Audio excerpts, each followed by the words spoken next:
আরবরা আমাদের কোন কোন নাম নিয়ে হাসি ঠাট্টা তামাশা করে?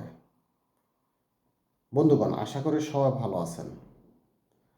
আমরা যারা মধ্যপ্রাচ্যে কাজের জন্য আসি, তাদের কোন কোন নামগুলো নিয়ে বিশেষ করে আরবিরা হাসে তামাশা করে এবং কেন?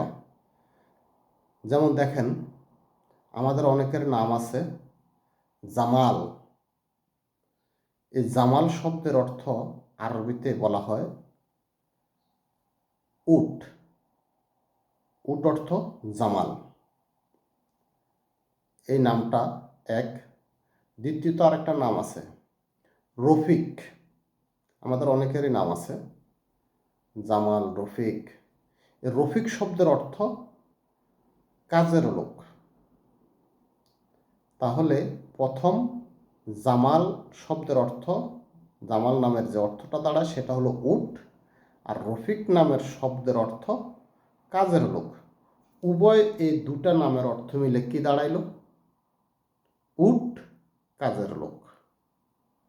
তাহলে দেখেন, আমরা মানুষ, আমরা না জানিয়া আরবি শব্দ বা আরবির অর্থ না জানিয়া না বুঝিয়া এই নামগুলো রাখছি, যার ফলে আরবরা আমাদের এই নামগুলো নিয়ে হাসি ঠাট্টা তামাশা করে। দয়া করে নাম রাখার সময়, নাম রাখার ক্ষেত্রে সচেতন হবেন। এই জিনিসটা জানানো ভিডিওটির মূল উদ্দেশ্য। সবাই ভালো থাকবেন। আল্লাহ হাফেজ। আসসালামু আলাইকুম রহমতুল্লাহ।